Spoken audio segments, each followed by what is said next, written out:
तो आज फिर हम प्लानिंग की बात कर लेते हैं, ठीक है? प्लानिंग क्या है? प्लानिंग को समझना है आपको, प्लानिंग के स्टेप्स और प्लानिंग किस तरीके से आप करेंगे, प्लानिंग के टाइप्स क्या होते हैं, प्लानिंग के मोड्स क्या होते हैं, ये सारी चीज़ें आपको समझनी है। सबसे पहली चीज़ है कि you must know what planning is, planning है क्या? देखिए, प्लानिंग का मतलब होता है टारगेट्स या ऑब्जेक्टिव्स जो आपने सेट किए हैं, जो फॉर्मुलेट किए हैं, उसको अचीव करना। प्लानिंग में setting of objectives and setting of targets, ये पहली चीज होती है। दूसरी चीज उसको अचीव करना।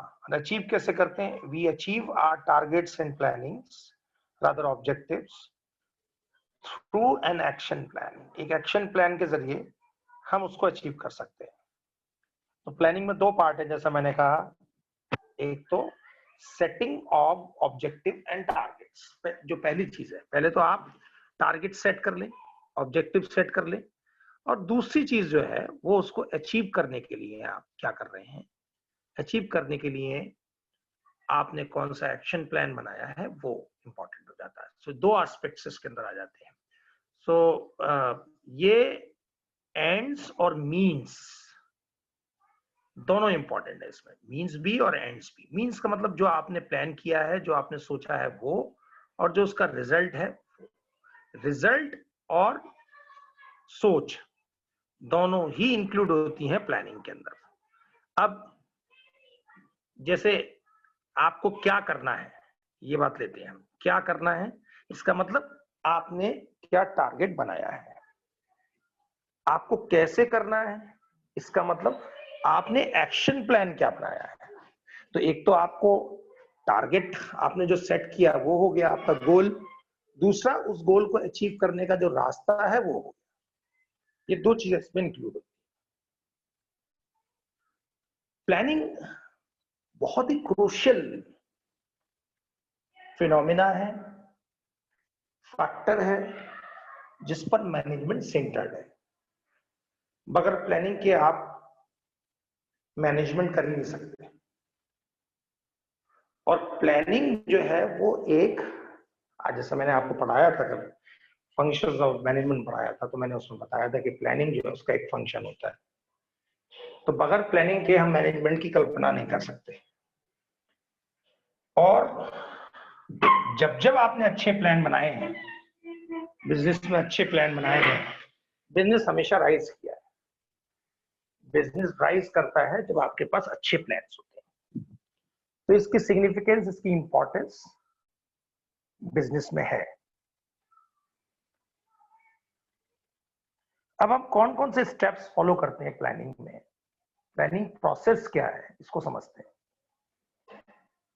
देखिए, सबसे पहली चीज क्या है, आप जब ऑर्गेनाइजेशन में हैं तो सबसे पहला काम क्या करेंगे आप?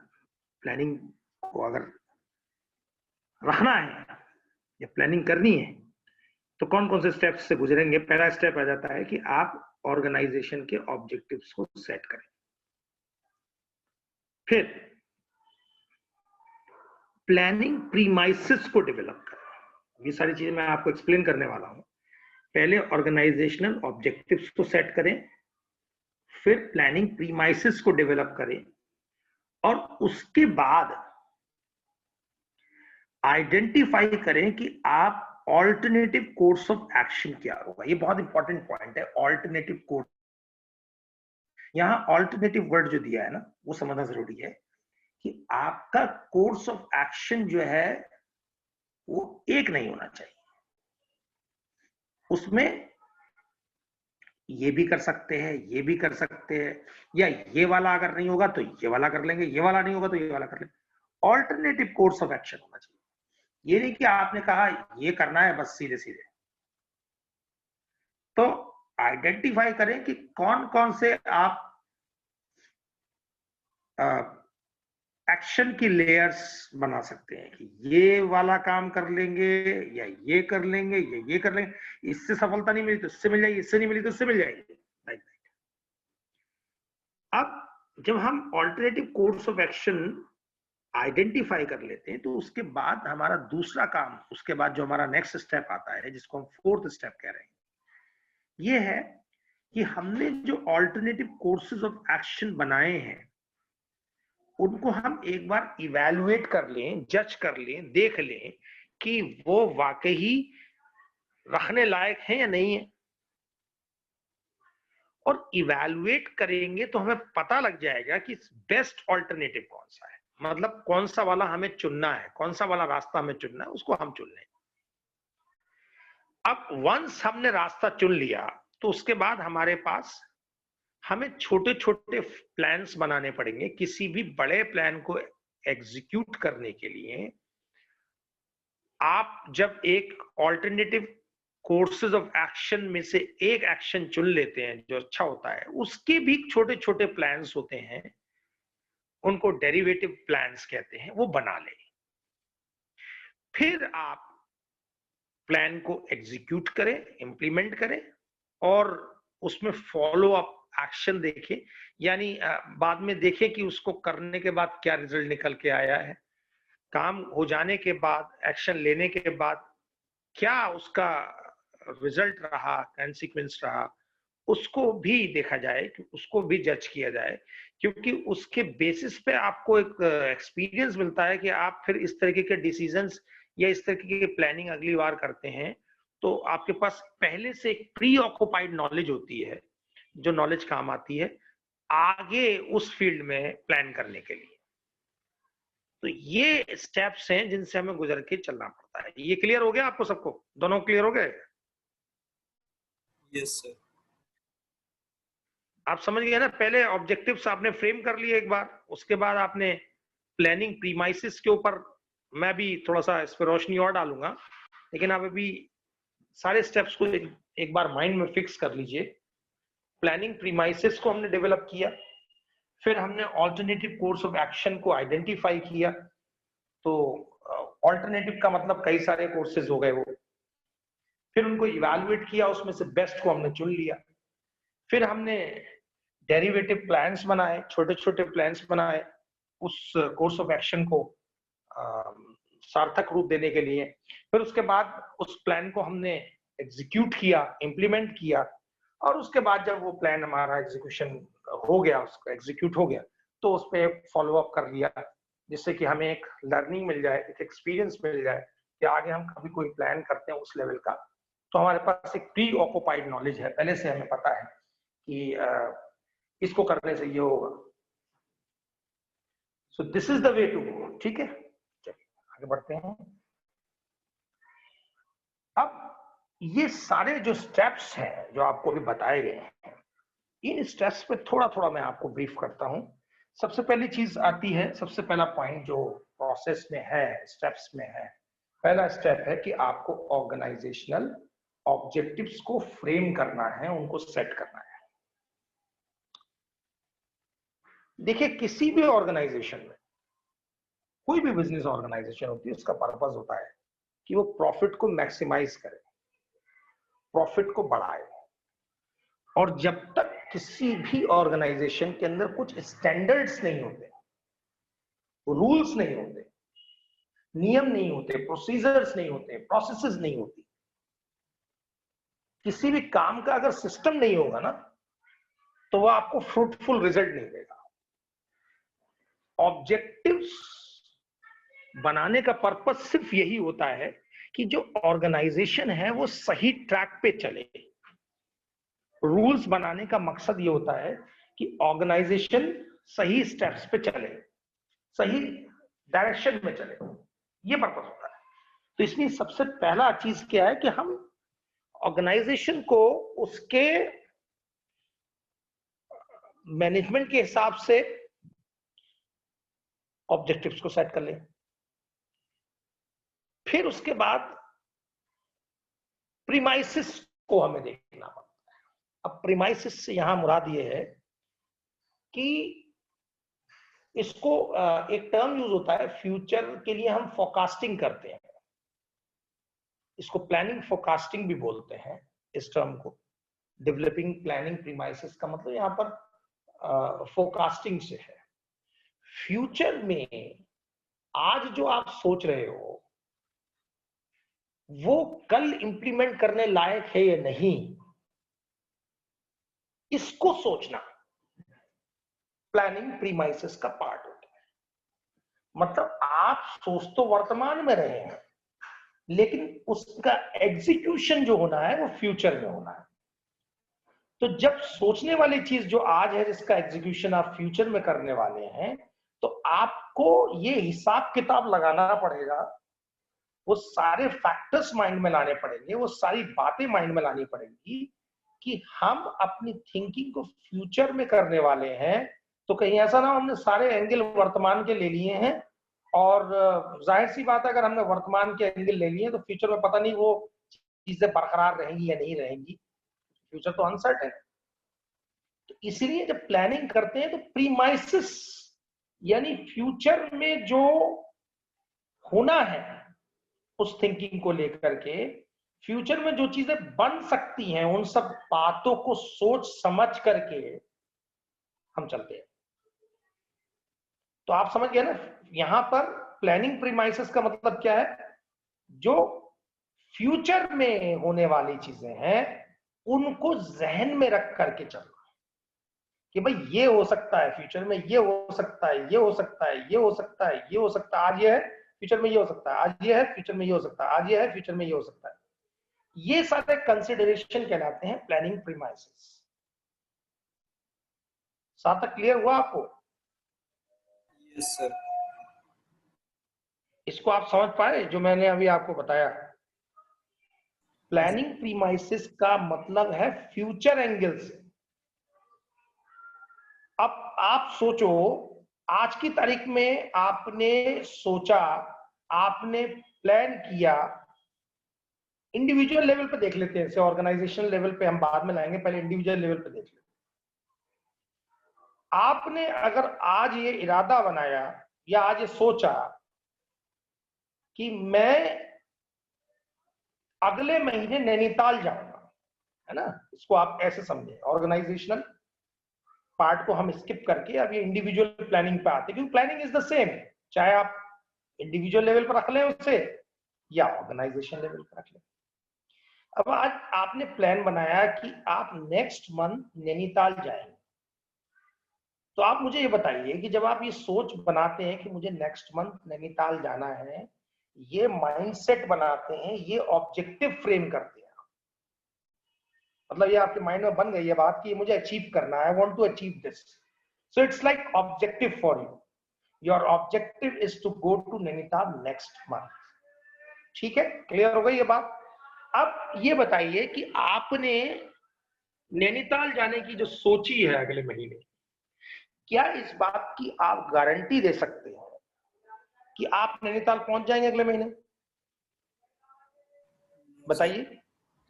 नैनीताल अगले महीने जाने के लिए आपको सबसे पहले तो ये देखना पड़ेगा कि किस तारीख को मुझे जाना है, किस डेट में मुझे वहां जाना है। वो डेट आज की है या आने वाले कल की है?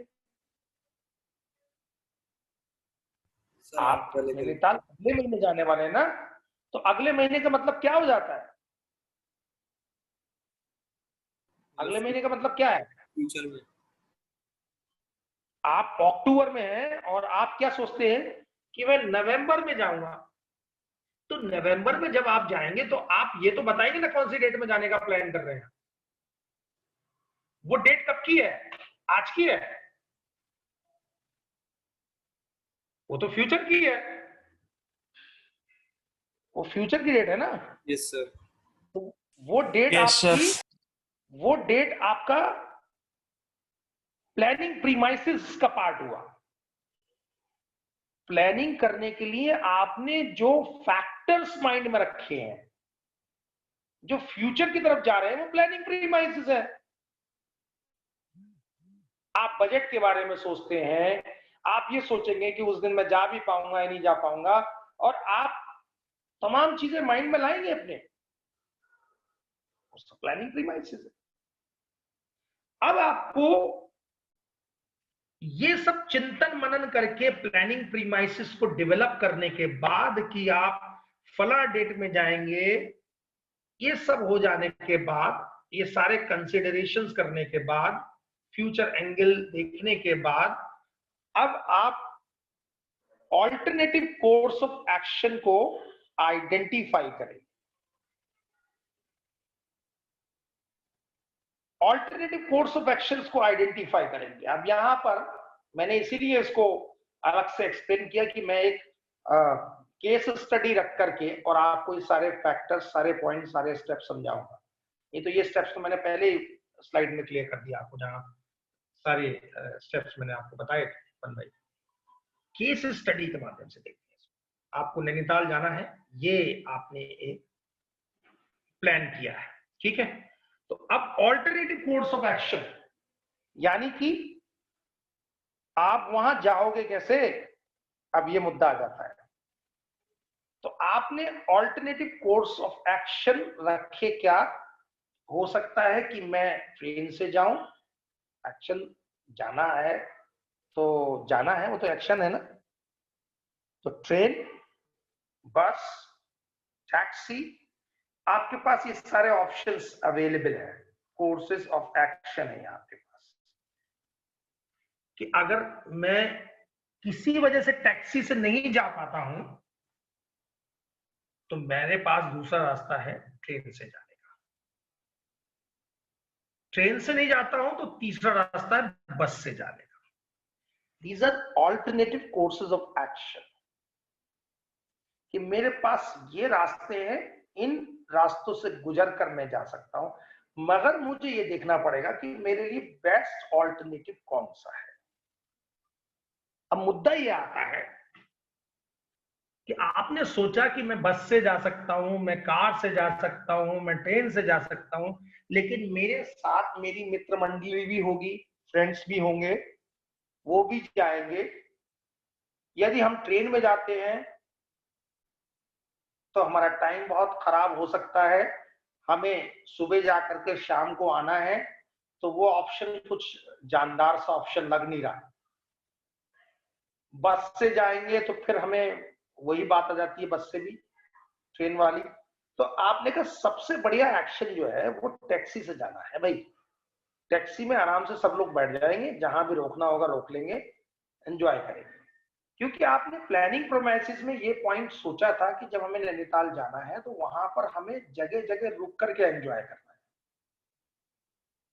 तो आपके प्लानिंग प्रीमाइसिस के हिसाब से भी आपका जो ऑल्टरनेटिव बढ़िया वाला आ रहा है वो यही आ रहा है कि आप टैक्सी से जाए। समझ में आ रहा है, नहीं आ रहा है? Yes sir. Yes sir. तो आपने यहां पर इवेल्युएट कर लिए कोर्सेज ऑफ एक्शन, आपने इवेल्युएट कर लिया, आपने पॉजिटिव नेगेटिव सब इवेल्युएट कर लिया, फिजिबिलिटी पॉइंट चेक कर लिया कि किससे फिजिबल रहेगा। आपने कहा भाई टैक्सी से फिजिबल रहेगा, जगह जगह रोक सकते हैं, कहीं भी कोई दिक्कत नहीं है। ऐसा भी हो सकता है कि आपका कोई फ्रेंड ऐसा हो जिससे वॉमिटिंग बहुत होती हो, अरे यार वॉमिटिंग करता रहेगा यार, ट्रेन में मुसीबत हो जाएगी, कार तो कहीं भी रोक लेंगे, साइड में लगा लेंगे। यू आर गेटिंग और नॉट? Yes sir. तो आपने बेस्ट ऑल्टरनेटिव सेलेक्ट कर लिया। अब सब कुछ हो गया, अब उसके बाद आपको क्या करना पड़ेगा? आपको डेरिवेटिव प्लान्स बनाने पड़ेंगे। कुछ इस तरीके के छोटे छोटे प्लान्स बनाने पड़ेंगे जो आपके कोर्स ऑफ एक्शन को थोड़ा बहुत हिला सकते हैं। जैसे आपका यही हम ले लेते हैं, वॉमिटिंग वाली जो हमने बात की, कि आपने सोचा 4 फ्रेंड जाने वाले हैं, उनमें से एक जो है वो वॉमिटिंग करता है, तो आपने एक डेरिवेटिव प्लान बनाया कि अगर ऐसा कुछ होगा भी तो हम उसे गाड़ी को रोक लेंगे, या उसके लिए आपने कहा कि भाई ऐसा उसके लिए मेडिसिन ले लेंगे, या कुछ और सोचा उसके बारे में। वो सब डेरिवेटिव प्लान्स। डेरिवेटिव का मतलब होता है जो आपके प्लानिंग को एग्जीक्यूट करने में बीच में कुछ कॉम्प्लिकेशंस आ जाती हैं छोटी छोटी, उनको रिमूव करने के लिए। तो आपने छोटे छोटे प्लान्स को फॉर्म कर लिया जिससे आपका मेन प्लान जो है वो बना रहे। अब पता लगा वो मेन प्लान आपका सफर करेगा, अगर 4 फ्रेंड जा रहे हैं उसमें से एक फ्रेंड ने कहा यार मुझे तो उल्टी आती है, वॉमिटिंग आती है, मैं तो नहीं जाऊंगा। आपने कहा लो यार ये नहीं जा रहा, तो चारों का कैंसिल हो गया, प्लानिंग आपकी खत्म हो गई। तो आपको डेरिवेटिव प्लान्स बना लिया आपने, तो उससे आपकी मेन प्लानिंग जो है, जो आपने नैनीताल जाने की सोची, वो हुआ। इज इट क्लियर और नॉट? Yes, sir. अब आपने प्लान को इंप्लीमेंट कर दिया, प्लान को एक्शन में ट्रांसलेट कर दिया, और उसके बाद आपने चेक कर लिया कि ये जो आपने प्लान बनाया था, ये प्लान कैसा रहा, इससे आपने क्या सीखा। प्लान हो जाने के बाद, प्लान एग्जीक्यूशन पे पहुंच जाने के बाद उसको एनालाइज भी जरूर करें, जिससे कि आपको एक लर्निंग मिल जाए। कभी आगे आपको जाना होगा ना, तो आपका एक कॉन्फिडेंस लेवल अलग होगा, आपका प्लानिंग लेवल अलग होगा, आपका एग्जीक्यूशन अलग होगा, आपका selection of course of action बहुत अलग होगा, क्योंकि आपको एक्सपीरियंस मिल गया, उसका लर्निंग मिल गई उसकी, आपको पता लग गया कैसे करना है। अब बात कर लेते हैं फीचर्स ऑफ प्लानिंग। देखिए, प्लानिंग जो है, जैसा मैंने अभी आपको स्टेप्स में भी बताया कि बहुत सारी चीजों पर डिपेंडेंट है। एक तो प्लानिंग जो है वो बगैर ऑब्जेक्टिव्स के मुकम्मल नहीं हो सकती। अगर आप गोल्स नहीं रखते तो आप कभी भी, आपकी प्लानिंग जो है वो प्रॉपर नहीं होगी। प्लानिंग का बहुत बड़ा हिस्सा है कि you must have some objective and you must try to achieve objectives. अगर आपने अचीव कर लिया ऑब्जेक्टिव्स तो प्लानिंग बन गई, नहीं तो नहीं बनी। दूसरा, प्लानिंग का ताल्लुक प्रेजेंट से नहीं है, फ्यूचर से है, ये फ्यूचरिस्टिक है। तीसरा, प्लानिंग जो है परवेसिव है, मतलब प्लानिंग ऐसा नहीं है कि प्लानिंग को आप हटा लोगे अपनी लाइफ से, ये छाई हुई है सब तरफ। हर चीज में, हर काम में, हर एक्शन में प्लानिंग की रिक्वायरमेंट है। चौथा, प्लानिंग चॉइस और डिसीजन मेकिंग दोनों को इन्वॉल्व करती है। देखिए, क्या करना है और कैसे करना है, इसमें चॉइस होना जरूरी है। क्या करना है, आपके पास 4 रास्ते हो सकते हैं क्या करना है, उसमें से एक लेना है, डिसीजन मेकिंग करनी है, तभी तो प्लानिंग होगी। अब आपके सामने रास्ते तो बहुत सारे, लेकिन चूज कोई भी नहीं कर रहे हो आप, तो प्लानिंग कैसे हो जाएगी? तो until and unless you have a choice, you decide to do something, you cannot do planning. Planning जब ही आएगी जब कोई डिसीजन होगा। आपने डिसीजन लिया था ना नैनीताल जाने का, तभी तो प्लानिंग शुरू हुई। अगर आप वही केस खत्म कर देते, अरे यार छोड़ो यार, तो कहां प्लानिंग होती? Because you decided to go to Nainital, that means you took the decision, you made a choice, तभी तो प्लानिंग हुई। प्लानिंग इज कॉन्टिन्यूअस प्रोसेस है। प्लानिंग एक कॉन्टिन्यूअस प्रोसेस कैसे है कि प्लानिंग को आप कभी ये नहीं कह सकते कि प्लानिंग आएगी और उसके बाद एक बार आएगी और फिर गायब हो जाएगी। No, it's not like that. It is a continuous process, it has to go on. ये तो चल रही है ना, इसको आप ये नहीं कह सकते कि नहीं अब ये नहीं चल रही साहब, ऐसा नहीं। It has to go on, ये कॉन्टिन्यूअस प्रोसेस है। और प्लानिंग एक मेंटल एक्सरसाइज है, फिजिकल एक्सरसाइज नहीं है। फिजिकल आपका एक्शन है, प्लानिंग एक्शन से पहले होती है। हम सोच विचार करते हैं, कौन से हमारे ऑब्जेक्टिव्स होंगे, प्रीमाइसिस के बारे में सोचते हैं, फिर हम सोचते हैं कि हमारा ऑल्टरनेटिव कोर्सेज ऑफ एक्शन कौन से होंगे, हम कौन सा एक्शन ले सकते, कौन सा बेस्ट ऑल्टरनेटिव एक्शन है हमारे लिए, कौन सा एक्शन हम चूज करें, फिर उसके एवेल्युएशन पे हम ध्यान देते हैं। ये तमाम चीजें जो हम कर रहे हैं सब मेंटली कर रहे हैं, अभी कुछ भी हो नहीं रहा है, एक्शन नहीं है यहाँ पर कुछ, ये सब मेंटल एक्सरसाइज है। So these are the features of planning. से तो क्लियर हो गए? Yes, sir. तो आप समझ गए, प्लानिंग ऑब्जेक्टिव्स को अचीव करना, इस पर केंद्रित है। प्लानिंग फ्यूचर के ऊपर है। प्लानिंग में परवेसिव है प्लानिंग, यानी ये exclusive function of top management नहीं है। प्लानिंग ऐसी है जो चलनी ही है, उसे रोक नहीं सकते। जितना लाइफ है उतना ही प्लानिंग है। प्लानिंग में चॉइस और डिसीजन मेकिंग इन्वॉल्व है, क्योंकि वहां पे आप ऑल्टरनेटिव कोर्सेज भी सोचते हैं, उसमें से बेस्ट चूज करते हैं। कॉन्टिन्यूअस प्रोसेस है,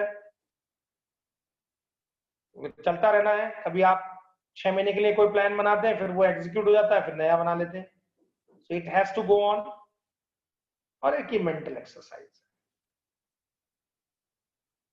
प्लानिंग की इंपॉर्टेंस क्या है, महत्ता क्या है?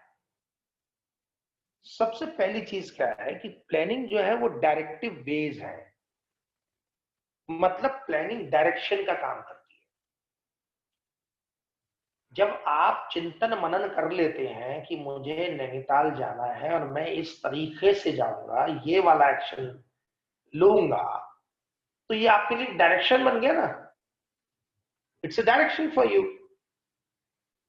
प्लानिंग से आपने एक रास्ता बना लिया ना, तो that means you have made a direction. Planning आपके रिस्क को भी मिनिमाइज करती है, क्योंकि फ्यूचर अनसर्टेन है ना। अगर आपने चिंतन करके, सोच विचार करके आपने कोर्स ऑफ एक्शन मुकर्रर कर लिया, बना लिया, सोच लिया आप उसको कैसे एग्जीक्यूट करोगे, तो आपका जो रिस्क है, अनसर्टेनिटी का रिस्क है, वो मिनिमाइज हो गया, रिड्यूस हो गया। ये इसका फायदा है। प्लानिंग डिसीजन मेकिंग को फैसिलिटेट करती है। थ्रू प्लानिंग हम डिसीजन मेकिंग कर लेते हैं। तो decision making by default planning के अंदर इन्वॉल्व है। ये डिसीजन मेकिंग जो है वो प्लानिंग का एक अभिन्न अंग है, क्योंकि आपको चॉइस करनी है वहां best alternatives, rather best alternative आपको लेना है। प्लानिंग कंट्रोल सिस्टम बढ़िया कर देती है। तो आपके पास प्लानिंग अच्छी तो आप कंट्रोल अच्छा कर सकते हैं। ऑर्गेनाइजेशन में अगर प्लानिंग हो जाती है, ये काम ये करेगा, ये काम ये करेगा, ये काम ये करेगा, टीम में आपने प्लानिंग, टीम के लीडर ने प्लानिंग करी और वर्क को डिवाइड कर दिया, ये इसको करना है, ये इसको करना है, ये इसको करना है, ये इसको करना है। अब कंट्रोल बड़ा अच्छा हो जाएगा।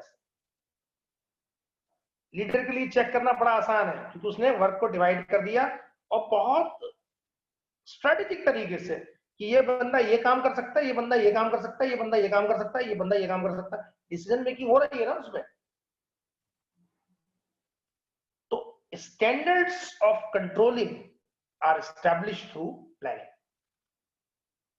प्लानिंग जब आप करते हैं तो क्योंकि आपका माइंड बहुत ज्यादा इन्वॉल्व होता है, it's mental game, mental exercise, तो कहीं ना कहीं आप इनोवेटिव आइडियाज के साथ भी उतर जाते हैं, नई नई चीजें इजाद कर लेते हैं, क्रिएटिविटी को बल मिलता है। प्लानिंग अगर होती है तो आप बहुत सारा वेस्ट चीजों को बचा लेते हैं। आपकी वेस्टफुल एक्टिविटीज जो है वो रिड्यूस हो जाती है, ओवरलैपिंग नहीं होगी। अगर किसी भी काम को अगर बगैर प्लानिंग नहीं करेंगे तो आपको पता नहीं, एक हो सकता है एक बड़ी एक्टिविटी को करने के लिए जो दो छोटी छोटी एक्टिविटी आप कर रहे हैं, वो दोनों छोटी छोटी एक्टिविटीज एक जैसी हो। अगर प्लानिंग है तो आप पहले से सोच के चल रहे होंगे कि इस एक्टिविटी का औरा ये है, इस एक्टिविटी का औरा ये है, ये इस पर्पस से, ये इस पर्पस से, और दोनों पर्पसेस को मिला करके हमारा जो मेन पर्पस है वो सॉल्व हो रहा है। ये एडवांटेज है इसका कि आप ओवरलैपिंग से और वेस्टफुल एक्टिविटीज से प्लानिंग करने से बच सकते हैं। ये क्लियर हुआ आपको? नहीं? Yes sir. प्लानिंग डायरेक्शन है। प्लानिंग आपके रिस्क ऑफ अनसर्टेनिटी को कम करती है, क्योंकि प्लानिंग में आप प्रीमाइसिस को भी देखते हैं, प्लानिंग में डिसीजन लेने पड़ते हैं, तो डिसीजन मेकिंग को फैसिलिटेट करती है। प्लानिंग में वेस्टफुल एक्टिविटीज और ओवरलैपिंग खत्म हो जाती है, क्योंकि बड़ा चिंतन किया जाता है, बहुत क्लैरिटी के साथ सोचा जाता है। क्लैरिटी के साथ एक्शन के बारे में भी सोचा जाता है। क्लैरिटी है पूरे प्रोसेस में, इसलिए यहाँ पर overlapping of wasteful activities reduce होती है। और क्योंकि इसमें हमें सोचना पड़ता है, और सोचने का मतलब जब आप सोचोगे, प्लानिंग में सोचना, जब आप सोचोगे क्या करना है और कैसे करना है, तो जाहिर सी बात है आप क्रिएटिविटी बीच में आएगी, इनोवेशन बीच में आएगा।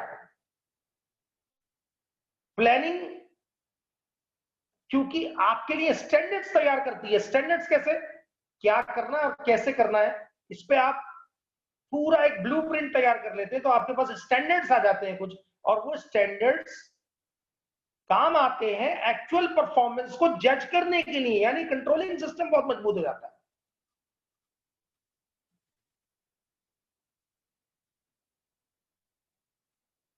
ये सारे पॉइंट्स क्लियर हो गए हैं आपको? जी sir. Yes sir. Yes sir. अब हम बात करते हैं लिमिटेशन ऑफ प्लानिंग की। ये जब तक आपका जूम चल रहा है, आज जब तक की क्लास होगी दोबारा उसको नहीं करेंगे आप लोग, है ना? ठीक है, वो मैं चाहता हूं तीनों जब रहे तो ज्यादा अच्छा रहता है। लिमिटेशन ऑफ प्लानिंग की हम बात कर लेते हैं। देखिए लिमिटेशन क्या होता है जानते हैं आप? What are limitations? कमियां। कमियां कह लीजिए, एक्सेप्शंस कह लीजिए, जहां पे हम कह सकते हैं कि प्लानिंग का जो एक नेगेटिव साइड है वो आप देख रहे हैं। एक तो सबसे बड़ी चीज क्या है, देखिए दो पार्ट्स में हम इसको डिस्कस कर रहे हैं, लिमिटेशन इंटरनल और एक्सटर्नल। इंटरनल अगर हम बात करें तो इंटरनल पॉइंट ऑफ व्यू से देखिए हम कि सबसे पहली चीज तो है प्लानिंग जो है वो रिजिडिटी पे बेस्ड है। अब ये रिजिडिटी क्या है? आपने कोई भी एक प्लान बनाया तो हो सकता है मैनेजर जो है उसको चेंज ना कर पाए। भाई आपने प्लान बना लिया, आप मुझे एक बात बताइए, आपने प्लानिंग करते वक्त फ्यूचर को सामने रखा या नहीं? Yes no? यस सर, रखा। फ्यूचर का आपने चिंतन आकलन किया, प्लानिंग तो फ्यूचर है ना, प्लानिंग फ्यूचरिस्टिक यस है। सर। अब मुझे आप एक बात ये बताइए कि आप कितना भी प्लानिंग को फ्यूचर के हिसाब से बना लें, क्या आप ये कह सकते हैं कि मैंने फ्यूचर को सर्टेन कर दिया? No sir. नहीं कर सकते ना। मैं ये बात तो कह ही नहीं सकता कि मैंने फ्यूचर को आकलन करके काम कर लिया और मेरा काम बिल्कुल सटीक है साहब। कैन यू कर सकते? No sir. प्लानिंग में रिजिडिटी का मतलब यही है ना, आपने एक चीज बना के रख दी, अब वही फॉलो होनी है। ऑर्गेनाइजेशन में रूल्स बन गए, वो फॉलो होने। और कई बार क्या होता है, वो रूल्स कुछ लोगों के लिए तो फेवरेबल होते, कुछ के लिए फेवरेबल नहीं होते। इट्स नॉट लाइक कि वो काम करना नहीं चाह रहे, उनकी सिचुएशन, उनका एनवायरनमेंट, उनका नेचर ऑफ वर्क, उनका डिपार्टमेंट, उनके एथिक्स, बहुत सारे फैक्टर्स होते हैं, उनकी वैल्यूज। हर डिपार्टमेंट का अपना एक तरीका है काम करना। आपने रूल्स, कभी भी रूल्स, सेम रूल्स आप रख के हर सिचुएशन में डील करें, इस बात की गारंटी नहीं दे सकते आप। तो प्लानिंग में तो आपने रिजिडिटी कर दी ना कि ये होना है, ऐसे होना है। आप कैसे गारंटी दे सकते हैं कि जो रास्ता आपने मुकर्रर किया है, पहले सोचा उसके बारे में, फ्यूचर में जाकर के एक्शन लेना है, तो वो उसी प्रकार का होगा? Future is uncertain. You are getting my point? Yes sir. Planning में अभी हमने कहा कि प्लानिंग जो है वो क्रिएटिविटी को बल देती है, लेकिन प्लानिंग करता कौन है ऑर्गेनाइजेशन में, ये तो बताइए आप। सर टॉप लेवल कौन मैनेजर। करता है प्लानिंग? तो मैनेजर्स प्लानिंग कर रहे हैं, तो क्रिएटिविटी किसकी यूज हो रही है? सर टॉप लेवल मैनेजर्स की। नीचे वाले लोगों का क्या हो रहा है? उन्हें तो फॉलो करना है। उनकी क्रिएटिविटी का क्या, वो तो फॉलो करेंगे ना। आपने एक फरमान निकाल दिया अब वो फरमान तो फॉलो करना है लोगों को, तो उनकी क्रिएटिविटी कहाँ आ जाएगी? उनकी क्रिएटिविटी वो तो कम हो जाएगी, क्योंकि आपने उनको राइट्स तो दिया ही नहीं है। You have made a plan and you are asking them to follow your plan, तो आपको लगता है उनके लिए क्रिएटिविटी का स्कोप है? नहीं sir. They have to follow you blindly. Whatever you have said, whatever plan you have given, they have to follow that. So if I have to follow what you are saying, where is the point of creativity? कहाँ है creativity बताओ? नहीं, ये limitation है इसकी। अब planning में एक और समस्या आ जाती है। आपको मैंने फेयोल और टेलर को पढ़ाया था, तो आपको बताया था ना कि वहां पर सेंट्रलाइजेशन और डिसेंट्रलाइजेशन का जो जिक्र हम कर रहे थे, और वहां जो बात हुई थी कि प्लानिंग टीम अलग होनी चाहिए और एग्जीक्यूशन टीम अलग होनी चाहिए। किसने कहा था ये?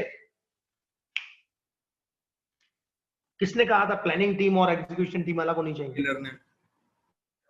टेलर के साइंटिफिक मैनेजमेंट में ये कहा गया है कि आपके पास एग्जीक्यूशन और प्लानिंग अलग अलग होनी चाहिए, और उसने 8 बॉसेस का जिक्र किया, 8 बॉसेस का माइंडेड। तो अब मुझे एक बात बताइए कि एक तो मैं प्लानिंग के लिए टाइम खर्च करूं, उसके बाद मैं एग्जीक्यूशन के लिए टाइम खर्च करूं। प्लानिंग की टीम का अलग रिसोर्सेज है, एग्जीक्यूशन की टीम के अलग रिसोर्सेज है, तो don't you think it is a very time consuming process? इसमें कितना सारा इंफॉर्मेशन चाहिए, कितना सारा एनालिसिस चाहिए, कितना सारा इंटरप्रिटेशन चाहिए। अब पहले आप सोचो, ये होगा तो क्या होगा, वो होगा तो क्या होगा, ये कैसे करें, वो कैसे करें, इसमें फ्यूचर एंगल क्या आएगा, फिर अगर ये वाला एक्शन लेंगे तो ये होगा, इसमें से कौन सा अच्छा एक्शन है। Don't you think it is very time consuming? Yes sir है। इट इज, ये एक लिमिटेशन है। प्लानिंग में ह्यूज कॉस्ट वो तो आनी है। अगर आप प्लान बनाएंगे तो आप मीटिंग करेंगे, डिस्कशन करेंगे, इन्वेस्टिगेशन करेंगे, तब जाके प्लानिंग बनेगी ना। ऑर्गेनाइजेशन में आपको मीटिंग भी करनी पड़ेगी, डिस्कशन भी करना पड़ेगा, इन्वेस्टिगेशंस भी करने पड़ेंगे, तो पैसा खर्च होना है ना प्लानिंग के ऊपर। Yes sir. और क्या प्लानिंग आपकी सक्सेस की गारंटी दे रही है? फ्यूचर के बारे में कैलकुलेशन कर रहे हो, फ्यूचर तो अनसर्टेन है ना, तो how can you guarantee that whatever I think will be there? You can not. आप गारंटी नहीं दे सकते, क्योंकि आप फ्यूचर के बारे में सोच रहे, प्रेजेंट के बारे में नहीं सोच रहे आप।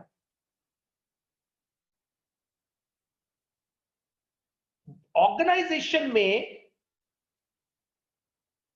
डायनेमिक